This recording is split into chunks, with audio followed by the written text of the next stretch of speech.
Oh, introduce yourself.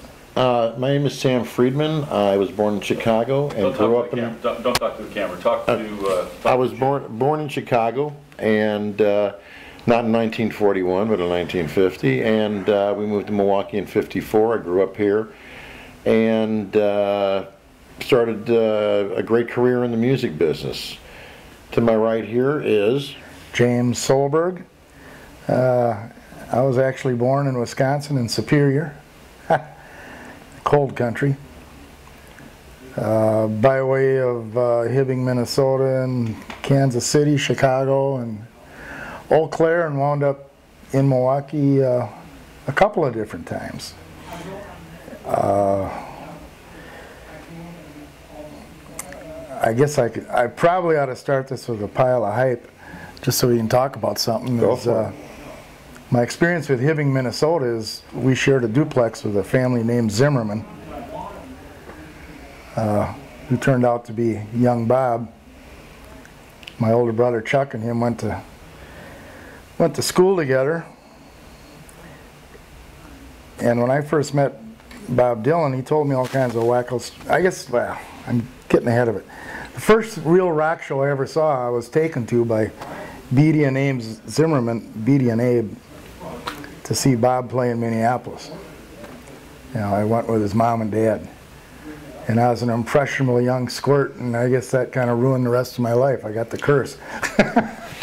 Well, I remember the first show I ever saw. I got a guitar. My older brother had started playing bass guitar. He was not good, but it looked cool. So I got a bass, and then he got a guitar, and then I figured, at 12 years old, I said he was my brother. I could be better than he was. So I got a guitar. I rented a guitar from LaDuca Brothers Music, and a couple of weeks later, I was better than he was. But I was very interested at the time musically in Freddy King. Was the first record I really ever heard, and my cleaning lady took me to State Fair Park in 1962 to see Freddy King. Cool. And from there, I learned all his instrumentals before I could play a chord on guitar. And I bought my first guitar was bought with my bar mitzvah money. In '63, and I bought a Jazzmaster from some guy in the middle of the street outside of my house through a friend. I'm not sure if it was legit, but it was real. And that was the start of my musical career. See, I never knew you had an older brother. That's just like me. Yeah. That's kind of how I got the curse too. And you aspire to be better because it's a competition when you're kids. Well, plus he's the older brother, so. Yeah. So you both mentioned big acts or semi-big acts. I don't know how big Bob was by the time you saw him in Minneapolis, but Freddie King was a big act. Freddie King, the thing is that Freddie King never came into his own recognition until probably, I would say, the late 60s or early 70s. Only the people in the blues circuit knew who he was. To me, besides being one of the better guitar players of any of them, with everybody was listening to B.B. King and Albert King and and the Butterfield guys, Bishop and Bloomfield and that. He was probably the best singer and one of the best songwriters, and true recognition is finally when his album started to sell. His vocal albums, Texas Cannonball, and so it was at the end of his career. He died very young, but the influence of him on any of the true people, and especially in Milwaukee music, Freddie King was a big influence, especially on the guitar players here. Some of those guys, and Freddie in particular, were so great on guitar that most people overlooked how great they were as a singer. Yeah. But I'm glad you brought that up. The songs were phenomenal. Okay, I got a connection with that too. Freddie used to play this club on the west side in Chicago called Walton's Corners. And then what year was Hideaway a hit? Hideaway was a hit in 1962. 62. Well, there was a young man down in those parts. So there was, of course, that was a west side scene. We're going to get to Milwaukee here sooner or later, but we got to move around the road a little bit. But In the west side of Chicago, the scene was Freddy King, Magic Sam, and a young man named Luther Allison. Yeah. And when Hideaway became a hit, and he went and did all those rock and roll shows. Yeah. I forgot what they were called. He did like, it wasn't a Tammy show, but like that. Where they'd have 5, 6, 7 bands. Right, and he left his band at Walton's Corners. He left the band behind in Chicago. And young Luther took over the band at Walton's Corners, and that's really what springboarded Luther's career. Luther Allison. Yeah, Luther Allison taking over Freddie King's band at Walton's Corners on the west side, which sort of the long way around the block. Sooner or later, Luther wound up, living here in Milwaukee. Yeah, but and all of us being connected. Remember the east side, west side. The Chicago, the styles were different than the blues from the east side and west side. The west side blues style was a little bit more contempo, It was a little bit more, it was more what everybody, it was kind of getting the modern, the Butterfield type stuff like that. Well, it was very much more urgent. Yeah, and you tried to make a big band sound. Yeah, they did. The East Siders were traditional, the Johnny Hooker and Sonny Boy and that. They kept it true to that form. And the Milwaukee musicians that were young at that time, which was Jim Liben, and Junior, who had been here with the R&B, got his roots in the blues. A lot of the players up here, a lot of the old bands from the rock and roll circuit, there were very few blues bands back then. I mean, there were almost no blues bands. And then, from the legends, which sprung A.B. Sky, the New Blues, was probably the first of the bands that ever were recording bands that did any blues stuff from Milwaukee. Were. There were the contemporary musicians. You had Buddy Guy and those people playing up here all the time, and Taj when he was a straight blues guy. It was to the opportunity, especially for us being guitar players, to see what the music that we saw in Milwaukee back then. This was the most incredible music town, and it probably still is. Oh, absolutely. If you look at how many venues there were to play, I mean, when we were kids getting in bands. We were playing at our peak 300 times a year, and we could have played more, but we didn't want to. We needed the time. Whereas there were very few opportunities in other states for the amount of bands and the amount of places to play. You nailed it on the head, because I've played with people from coast to coast, bands from New York, L.A., blah blah blah. They didn't have the opportunity to play 300 plus nights a year like we did. They had very few opportunities, and then the thing was that as far as the tightness of the bands, I mean, I got into music. I mean, I love music, and the money, making money, being able to make a living playing music, especially when you're in high school, was it was doing something you like and getting paid for it. It was like fantasy land. Well, it was a way to prove to your old man you could that you weren't worthless. Well, one thing with the difference with my it was very, cool that, whatever we did, we did well, and pursued on that, and it was kind of nice. But, so by being the rebel, it was just such a hypocrisy. We were in it, and also, to pick up girls. I mean, that was every guy's dream. If you get in a band, come on, it's for, you know that. Oh, I love the music, man. No, I love the music too, but it was,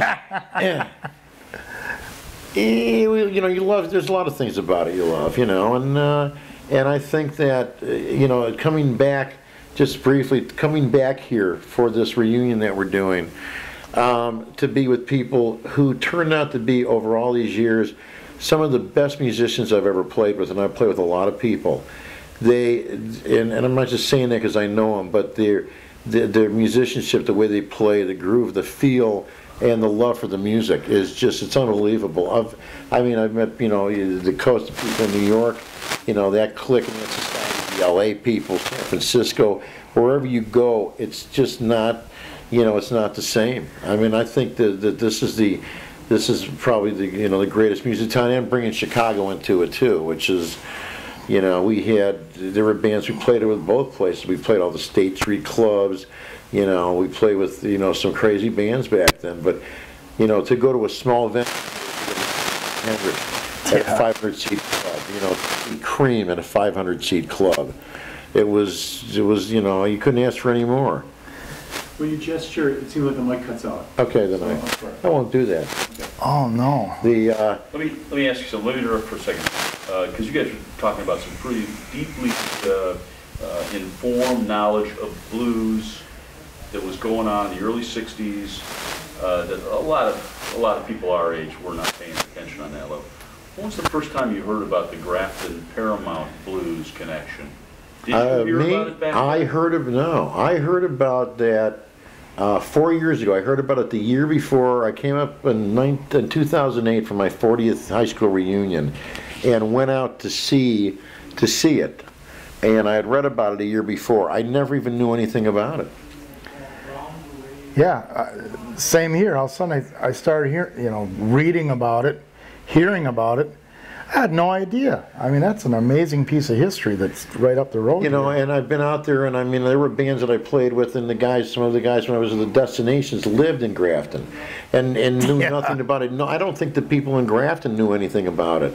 It was, I mean, it was incredible that something is so well hidden, you know. And then it comes to be, I went out to, they had a dedication for it when I was up here, and I know that Jim Liben and his guitar player played at it. Unfortunately, you know, being old, I got the day wrong, and I went there the day after, and ended up seeing a bunch of people playing in a park, and they had no idea what was going on. So, well, let me go back to asking both of you mentioned some top-notch acts that you heard first. In terms on the local scene, the guys who were just a couple of years ahead, was the Regents or whoever it was. Who did you look up to? the Legends. Yeah, Sam McHugh. Sam McHugh and I got to be very good friends with them later, but the Legends, I liked Little Artie and the Pharaohs. Was one of my favorite bands. There was a band called El Rey and the Knights, and let's see, some of the musicians we met, because there were some obscure. Most of the people we knew were not into country music at all. We were a little bit, because we were turned on to it by the person that owned West Dallas Music. Is where we bought all of our instruments.